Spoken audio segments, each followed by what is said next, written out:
While anime is more often associated with longer TV season formats, movies have had a huge impact on the medium, with Makoto Shinkai's works like Your Name and Weathering With You breaking through into mainstream media. However, smaller standalone anime films often get overlooked, owing perhaps to a lack of a theatrical release outside of Japan. Exceptions like Wolf Children, Summer Wars, and A Silent Voice exist, but many still fly under the radar even within the anime community. Today, I'm going to be talking about just 3 of the many hidden gems within this subset of anime, all anime original and movies you've probably never heard of. Starting things off, we have Maquia, or Sayonara no Asa ni Yakusoku no Hana wo Kazarou. Released in early 2018, Maquia was made by the studio PA Works. The film follows the story of Maquia, an orphan girl of the Eorf race who are capable of living for centuries. The Eorf live separate from mankind, but their isolation is ended by an invasion of humans at the film's outset. In the chaos, Makoya finds herself in an unfamiliar land, but happens upon an orphan baby that she chooses to raise as her own. The rest of the film focuses on Makoya and her adopted son Ariel, a story told against the backdrop of rising tensions between 2 kingdoms.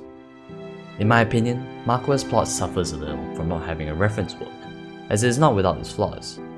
However, the film more than redeems itself by beautifully exploring Makoya's journey as a mother, conveying the spectrum of emotions that accompany the growth of both mother and son.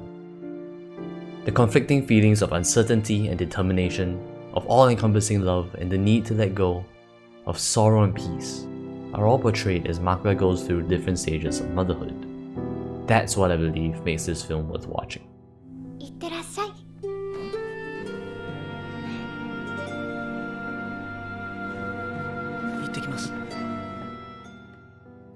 The execution of this concept was made possible with brilliant art and animation by the veterans at PA Works, with the cinematography of some scenes absolutely blowing me away.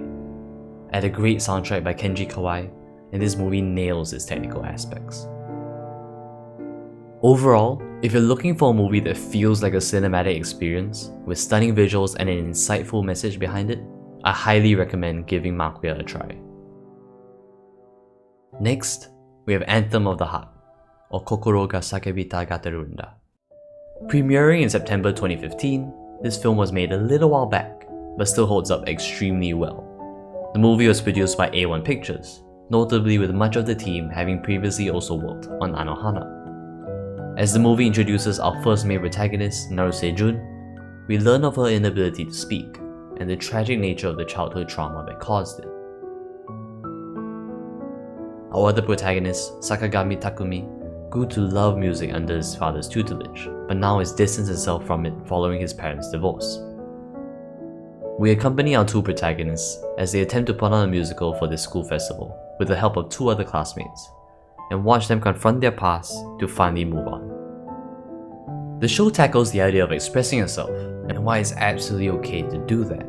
Most obviously, Jun's character illustrates the consequence of completely rejecting another person's right to speak out. However, Natsuki and Takumi's storied past also sheds light on the repercussions of suppressing your own sentiments, instead submitting to peer pressure. Where I think Anthem of the Heart shines is its characters and their interactions. Especially with a much shorter time compared to a TV series, it's not often that a movie nails the development of its characters. For example, Anthem of the Heart doesn't just rely on its opening sequence of Jun's past or her internal monologues to establish a character. Instead, we glean even more information from Jun's interactions with her mother and classmates, giving her growth throughout the film even more prominence. Similarly, the other 3 committee members also show a remarkable amount of dynamism, with enjoyable character arcs. While nothing exceptional, the art captures and accentuates emotions and atmospheres within the film well, and I especially like the use of the children's book illustration aesthetic when it fit thematically. With a major aspect of the premise centered around performing a musical, music also played a large role in the execution of the movie. It was definitely interesting to see musical soundtracks repurposed to tell Jun's story, and even though I didn't really enjoy the intentionally rough style of singing, it contributed towards the authenticity of the performance. Overall, Anthem of the Heart is a great example of a standalone anime movie that matches up to some of the best TV anime has to offer, despite its much shorter runtime. If you're looking for great characters and a well thought out story, I highly recommend Anthem of the Heart. Finally, we have the most recent release, Promare. Opening to a theatrical release in May last year, Promare was made by Studio Trigger, once again pairing up Hiroyuki Imaishi and Kazuki Nakashima, the director and writer behind Gurren Lagann and Kill la Kill. Promare is set in a world where some humans undergo spontaneous combustion, obtaining the ability to control flames, and follows a team of firefighters that combat these threats. As the film continues, we learn of the truth behind the strange phenomenon and the hidden threat posed to the city. But let's be real, you're not gonna be watching Promare for its plot.